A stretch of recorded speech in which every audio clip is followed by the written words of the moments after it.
Hello, my name's George Cairns, and in this video lesson I'm going to show you how to import and organise photographs in Canon's free Digital Photo Professional 4.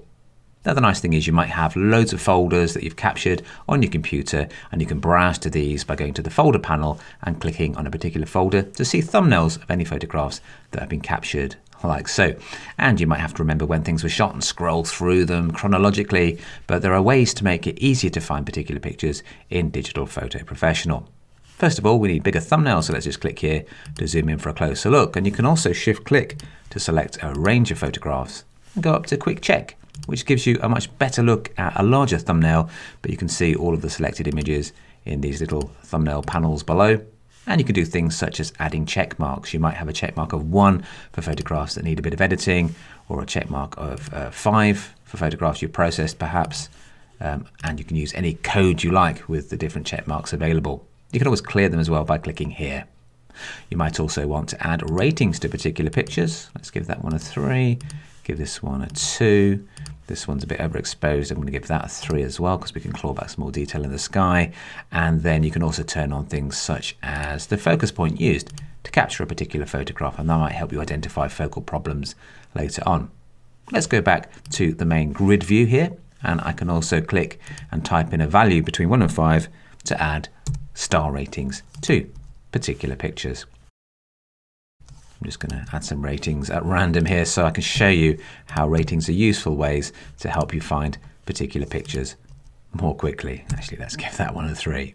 Now, once you've spent some time adding check marks and star ratings, you can use filters to find particular photographs more easily by turning filter on, clicking here on the flyout icon, and up pops the thumbnail display filter settings window. And you can filter by check mark. At the moment, all the check marks are visible, but we could turn off some of the lower ones so we can only see check marks like 4 or 5, or you might want to just see lower check marks such as 1, for example. Let's see everything for the moment in the check marks. And for star ratings, you might just want to see 5-star rated shots, 4-star, and you could say at least 4 stars, so it will show 4 and 5, for example. So you've got lots of different ways of combining your criteria to see particular pictures. You can also turn off JPEGs if you don't want to see JPEGs, or movie files as well. Let's click close here. In fact, I'm going to pop back up and just click select all so I can see all of the photographs in my window. Click close again. And that's one particular folder we're looking at, which we've browsed to in the pictures directory. If it's a folder that you're going to come back to a lot, then you might want to bookmark it by right-clicking and choosing bookmark. And then it's going to appear in the bookmark panel, which is much easier to find favorite photographs more quickly. As well as bookmarks, you can also create collections. If I click here to add a collection, I could call this one water, for example, and then any images that have got water in them, such as this one here, I can drag them to that particular collection. And these are like themed albums, if you like. You can store themed photographs in these collections much more easily. We can shift click to select a couple and then drag and drop. And you can see we've now got a lot of files in my water collection. You can have as many collections as you like just by clicking add collection on the icon at the bottom. And then to view the collection, just click on it. Because we've added some star ratings and some check marks, it's going to say, do you want to save the edited images? I'm going to say yes to all.